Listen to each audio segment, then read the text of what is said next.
Whereas is provided in Section 63(1) of the Public Finance Management Act, Cap 15.01, the Act, that the Minister of Finance may, by affirmative resolution of Parliament, borrow from a bank or financial institution for the capital or current expenditure of government. And whereas is further provided by Section 64 of the Act, that money borrowed by the government must be paid into and form part of the consolidated fund. And whereas the Minister of Finance considered it necessary to borrow an amount of US $42,700,000 from the Caribbean Development Bank Ordinary Capital Resources for Recovery and Resilience Building Policy-Based Loan. And whereas the loan is repayable in 48 equal or approximately equal and consecutive quarterly installments. And whereas the loan payments commence on the 1st day of January, the 1st day of April, the 1st day of July, and the 1st day of October of each year, after a grace period of 2 years, following the date of the loan, or such later date as the bank specifies in writing. And whereas the interest is payable at the rate of 4.9% per annum on the amount of the principal disbursed and outstanding. And whereas the commitment fee is payable at a rate of 1% per annum on the amount of the loan disbursed. Be it resolved that Parliament authorizes the Minister of Finance to borrow an amount of US $42,700,000 from the bank's ordinary capital resources for the Recovery and Resilience Building Policy Loan. The loan is repayable in 48 equal or approximately equal and consecutive quarterly installments. The loan payments commence on the 1st day of January, the 1st day of April, the 1st day of July, and the 1st day of October each year, after a grace period of 2 years, following the date of the loan, or such later date as the bank specifies in writing. Interest is payable at a rate of 4.9% per annum on the amount of the principal disbursed and outstanding. The commitment fee is payable at a rate of 1% per annum on the amount of the loan to be disbursed. Mr. Speaker, we are seeking approval, Mr. Speaker, from the Parliament to borrow the sum of $42.7 million US, Mr. Speaker, from the Caribbean Development Bank. That money is to be used for two purposes, Mr. Speaker: for modernization of the tax administration in the country, and two, for land administration services program. Mr. Speaker, it's a policy-based loan, Mr. Speaker, and a policy-based loan means that there are some prior conditions that government must meet, Mr. Speaker, before the loan is disbursed. That's why it's called a policy-based loan, Mr. Speaker. Mr. Speaker, part of these conditions, Mr. Speaker, that the bank must meet, we had to do some policy actions. These are the prerequisites, Mr. Speaker, for obtaining that loan. It's called a policy-based loan, Mr. Speaker. And we had to have some prior actions.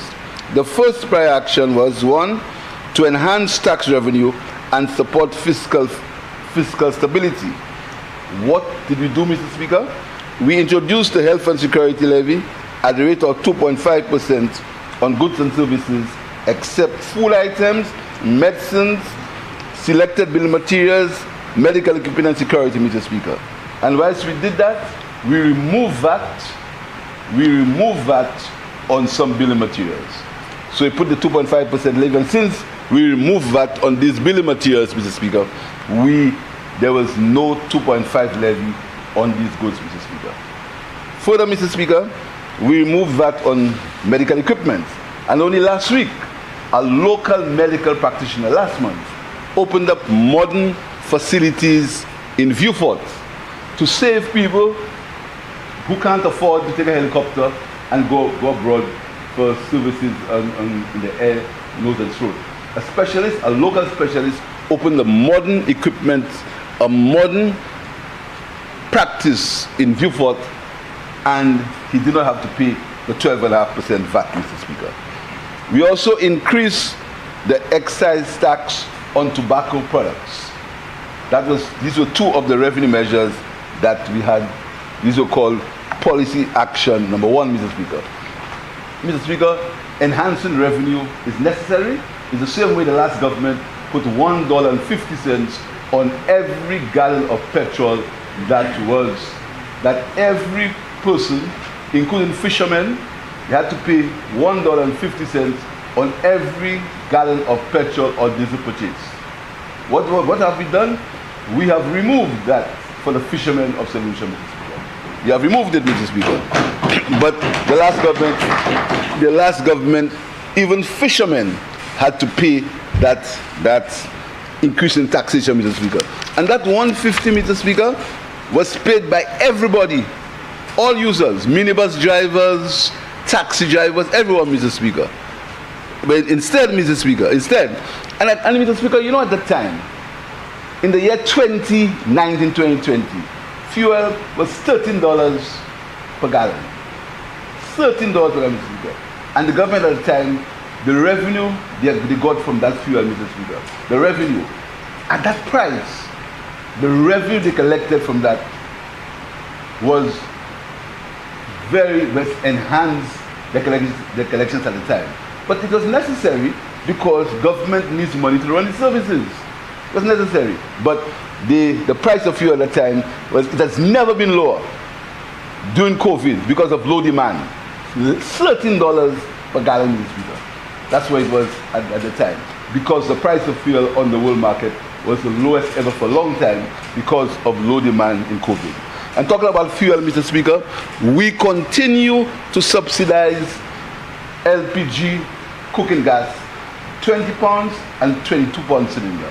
The government continues to subsidize it. Every consumer who buys a 20 or 22 pound cylinder of gas, Mr. Speaker, the government contributes between $18 and $20 for every LPG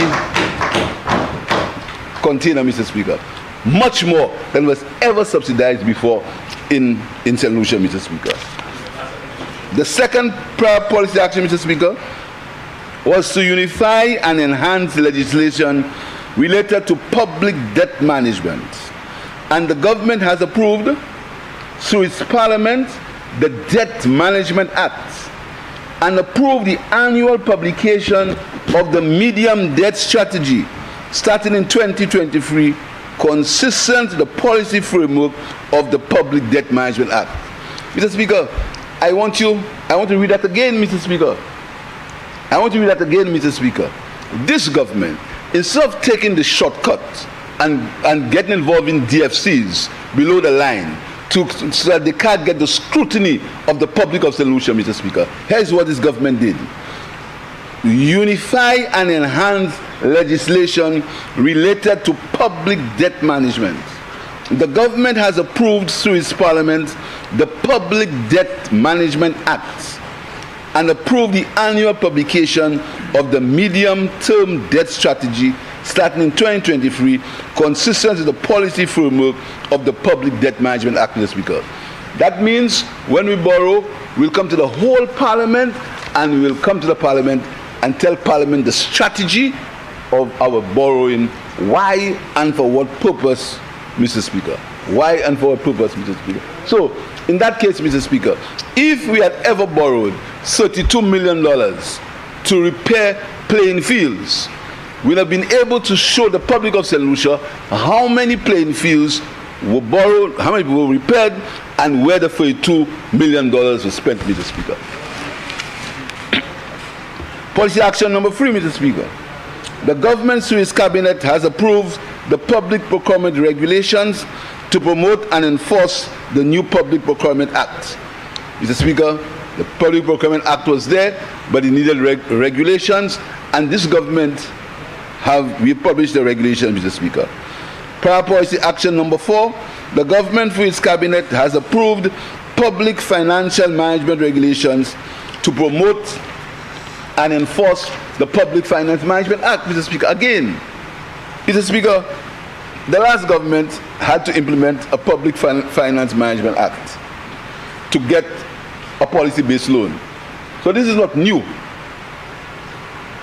policy-based loans. So they had, but they published it without any regulations. But we have put regulations on the Public Finance Management Act, Mr. Speaker. The government approved the National Energy Policy to promote renewable energy and energy efficiency, Mr. Speaker. Something that this government has done. We have approved a national energy policy, Mr. Speaker, and that policy will find itself in legislation at a later date, Mr. Speaker. To respond to the current and future risks and impacts of climate change, the government has submitted a climate change bill to Parliament. We are going to be asking Parliament to approve this bill today by the Minister for Sustainable Development. He'll be leading the charge on that, Mr. Speaker. Prior action number 7, to address distressed businesses and the management of non-performing loans, the government has submitted the bankruptcy and insolvency bill to Parliament. And Mr. Speaker, this bill has had its first reading, and we are committed to that, Mr. Speaker. But Mr. Speaker, I'll tell you what, the difference in our government is that we are ensuring that when this insolvency bill passes, because, Mr. Speaker, there's a belief in this country that a failed business is a failed human being, Mr. Speaker. That is not true. You can fail in a business and you can reorganize yourself and you can come back, as they say in the jargon, will come back and will again, Mr. Speaker. So we need to have insolvency and bankruptcy in a particular framework. But there is one provision, Mr. Speaker, that we stand by. We are saying that in a man's home or woman's home or family home where they raise their family, the owner-occupied residence, there must be safeguards that that house cannot be taken willy-nilly by a bank. The insolvency bill, Mr. Speaker, must make provision for the protection of a resident's family, not building you have for rent or building you have for investment, but your family residence, Mr. Speaker. So, when a civil servant builds a house, Mr. Speaker, we must ensure that if one member of that family falls sick, or that member of the family has some level of distress, Mr. Speaker, the bank will have some consideration for that person. So the home where they raise their family cannot be just taken by a bank and sold as if it was a car or a piece of furniture, Mr. Speaker. So that is why, we are talking to the drafters of that bill so we can ensure that that goes in the insolvency bill, Mr. Speaker.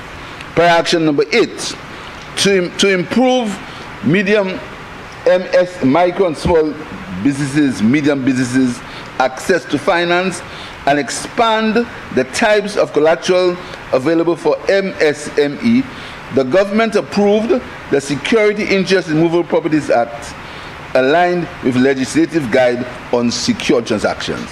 Again, Mr. Speaker, the Minister for Commerce gave you the entire history of MSMEs, Mr. Speaker. This government has made a direct investment into MSMEs. A direct investment, Mr. Speaker, as the Minister outlined in a statement. It's the same way, only last week, we will inject over a period of time $20 million in the youth economy to ensure youth enterprises, Mr. Speaker. Mr. Speaker, part of the proceeds from that bill, Mr. Speaker, will be used to reorganize the tax administration of this country. I'll tell you what, Mr. Speaker. This government has given the most generous tax amnesty in the history of St. Lucia. No government has ever said taxes due before 2000 will be written off completely. Before 2000 will be written off completely, Mr. Speaker. all interest and taxes due, penalty, everything before will be written off completely, Mr. Speaker. And after that, all interest and penalties, all taxes due before 2000 are written off. Everything. Even the tax. After, between. No, but what you're laughing at, they correct you. What you laughing at? What you laughing at, they correct you. It what? It makes no sense? Hey. Taxes due, all penalties and interest due after that period, Mr. Speaker, and fines are written off. But the entire tax due before 2000 is written off.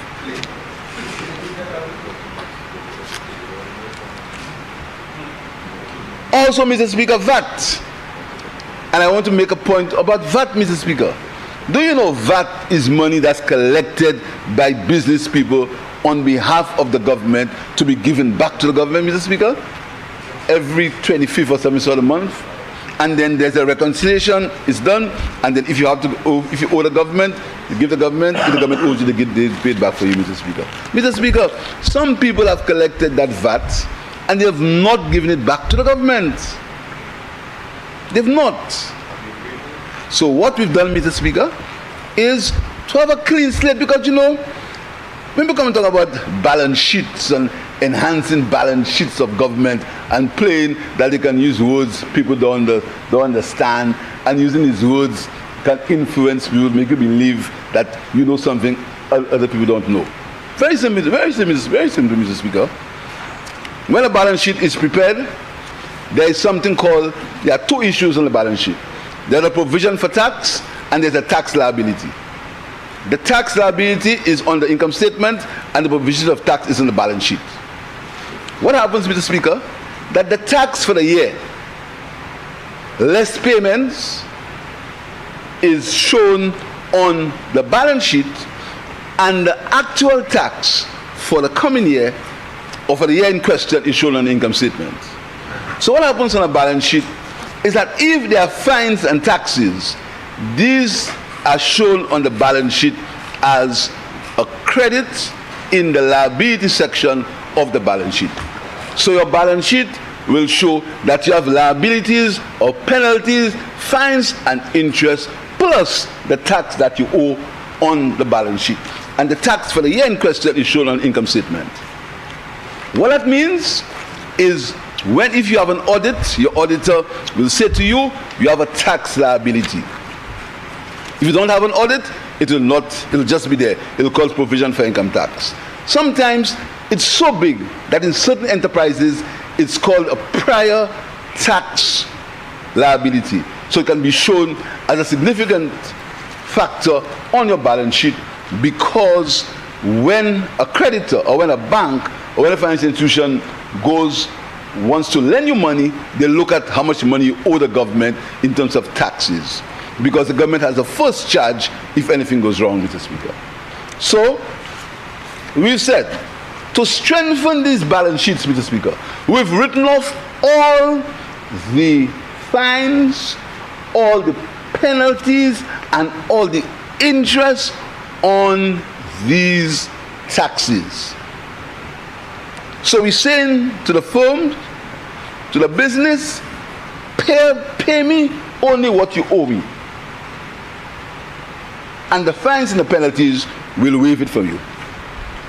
So that means in your balance sheet, you can debit your provision for income tax, which will reduce your liabilities and increase your net assets.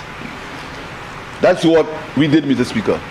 That is how we try to strengthen the balance sheets of businesses, Mr. Speaker. That is not talk, action, Mr. Speaker. Not talk.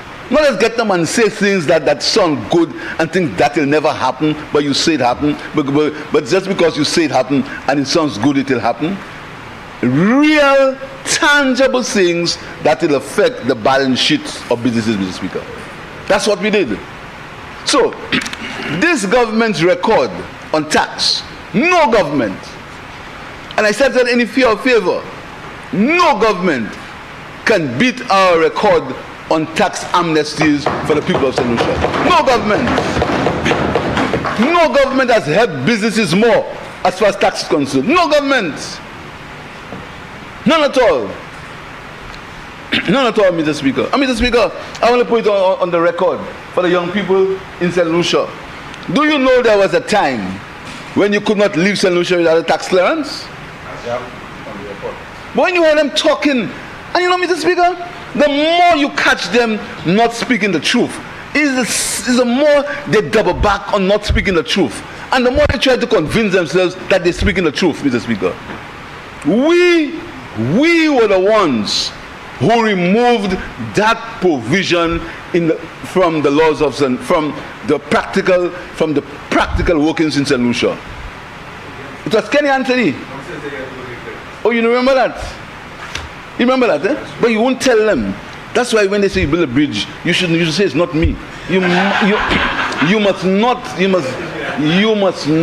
encourage wrongdoing. You're a good man, but you insist in encouraging wrongdoing. Don't do that, man. That's not you. I know you well. Don't do that. We'll build a bridge. So, don't let anybody use you, comrade. You're a good boy. So, you need a tax clearance. You need a tax clearance, Mr. Speaker. A tax clearance to leave this country. You have to pay $5 for it. And then many people, Mr. Speaker, including people who used to have to run away from St. Lucia, they couldn't live on the airport because they have no tax clearance. So they are going to take a boat and go to Martinique to get away because they didn't have no tax clearance, Mr. Speaker. That wasn't the laws of St. Lucia. That wasn't the laws of St. Lucia. But, Mr. Speaker, they come and they pretend this government wants to stop you from traveling. This government wants to seize your property. All in the laws of St. Lucia. What we are doing, we are cleaning that up. So what we did, and again, Mr. Speaker, it shows you the level of transparency in our government, Mr. Speaker. We did not, the Inland Revenue, put out that legislation, and the Minister of Finance did not know, because we had nothing to hide. I didn't call the Inland Revenue and chastise them, or call the Permanent Secretary, Minister of Finance, and chastise him, because we have nothing to hide. That was what? No, that was discussion. But let me tell you further, Mr. Speaker, that was discussion, Mr. Speaker. No, Mr. Speaker, even when the last government did something good, they're so in a hurry. Mr. Speaker, listen to me carefully. Listen to me carefully. Even when the last government did something good, they're so in a hurry to criticize us that they're not even remembering what they did was good. That's not the case. It was amusing. And the sad thing is that some young people and some other surrogates just rushing it. You know, Mr. Speaker, who started the Tax Administration and Procedures Bill? The last government. And the intention was good. The intention was there are certain laws related to tax in St. Lucia. So you put all of them in one piece of concise legislation, and you remove all the provisions that are not necessary. They started it.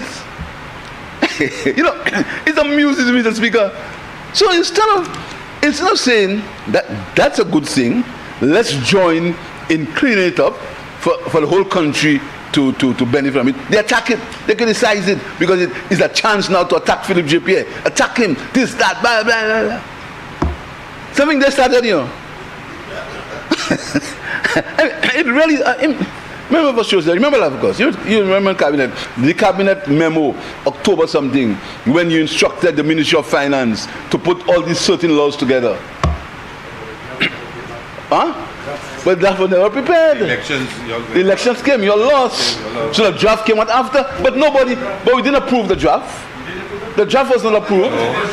Minister, the draft was not approved. Discussion. It was for Mr. Speaker. Mr. Speaker. Mr. Speaker. Mr. Speaker. That's how you used to govern? Mr. So Speaker. that's how you used to govern? Mr. Speaker, you know, the difference between them and us, Mr. Speaker, is the difference is we trust our civil servants. I want to tell you here in this honorable house that no tax administration draft ever came to the cabinet of St. Lucia. Never. Because what was out was for discussion to see if we could get a proper document so we can prepare a draft to come to this country. You see, Mr. Speaker? So, Mr. Speaker, that's not your business. You're not there again. That's your business. That's not your business. Now I answer you. You don't deserve an answer. I answer you. Mr. Speaker, if you think you get me annoyed, you can never get me annoyed. I'm bigger than you. You're trying, but I'm bigger than you. You see? And that's why you will not accept what happened. You must accept it. Let him tell you. Sean, tell him. Mr. Speaker, another key operation, Mr. Speaker, of the bill.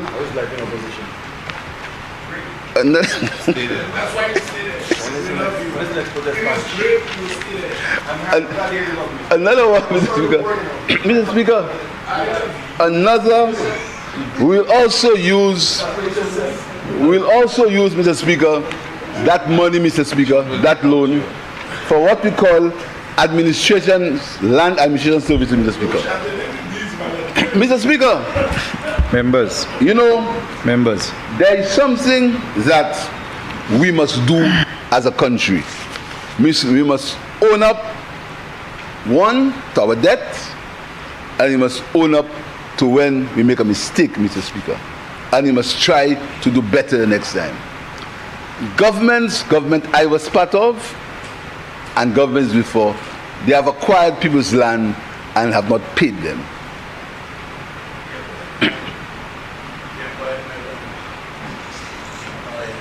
Mr. Speaker, the Land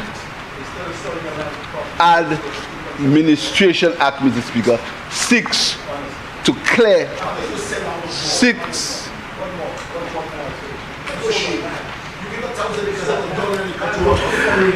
member for Miku South and member for Castries Central.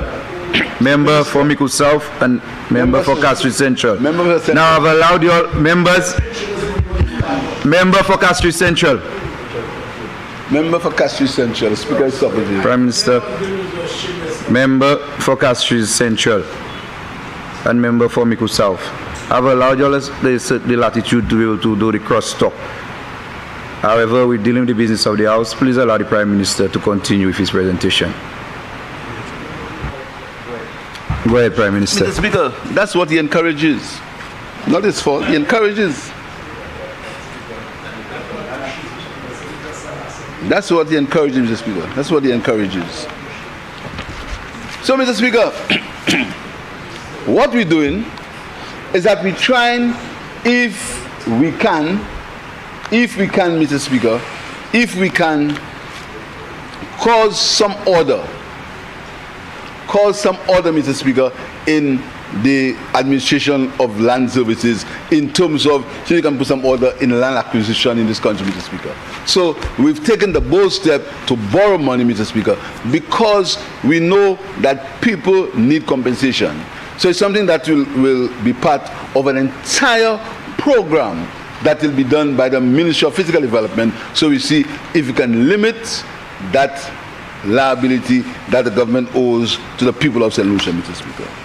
So, Mr. Speaker, we believe, Mr. Speaker, that these two pieces of legislation, Mr. Speaker, will help in two significant areas. One, in tax administration, Mr. Speaker, helping to make the records easier, helping to get a tax department. Because, Mr. Speaker, another thing, Mr. Speaker, we approved tax refunds repayment for the people of St. Lucia, Mr. Speaker. Again, Mr. Speaker, the government took a conscious effort, which was followed by other Caribbean islands, to pay tax refunds, Mr. Speaker. But because of the way the system in the tax department is, an archaic system, a system that the information is not readily available, Mr. Speaker, that was part of the reason why the Inner Revenue was not able to pay the total amount of tax refunds in the money that was made available to them, Mr. Speaker. Because of the archaic nature, all the paper, all etc. in the Revenue Department. So that money, Mr. Speaker, will be used to improve the information technology capabilities, to improve the information processes, so the taxpayer can be better served, Mr. Speaker. Mr. Speaker, we have, Mr. Speaker, also that loan, Mr. Speaker, the policy-based loan is called a PBL, the interest rate, under consideration. You see, that's why it's called the Land Administration Act. We see what you have to do with a total package. Probably discuss with people, get them back their land. You know, it's a total package. It's not only the interest rate. Yeah.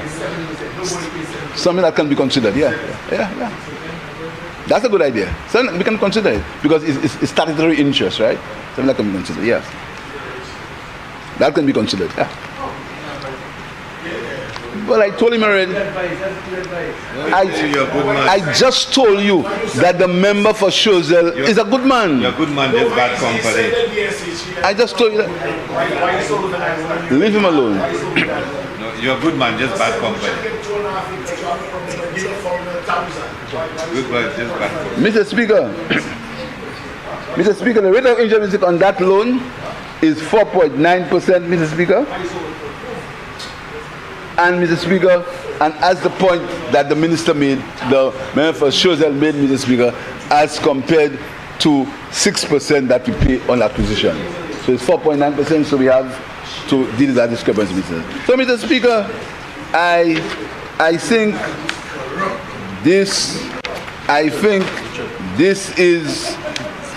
Mr. Speaker, this is an important piece of legislation, Mr. Speaker. It will help, first of all, it will help serve the people of St. Lucia better. Serve them better in terms of tax, and also serve them better in terms of the land that has been acquired, a land that has been acquired for years, Mr. Speaker. For land that has been acquired for years, Mr. Speaker, and we see if we can put some order in that, Mr. Speaker. So, Mr. Speaker, I urge members, Mr. Speaker, to pass this resolution, Mr. Speaker, which will help, Mr. Speaker, solve many problems that have existed in this country for a very long time, Mr. Speaker. I thank you, Mr. Speaker.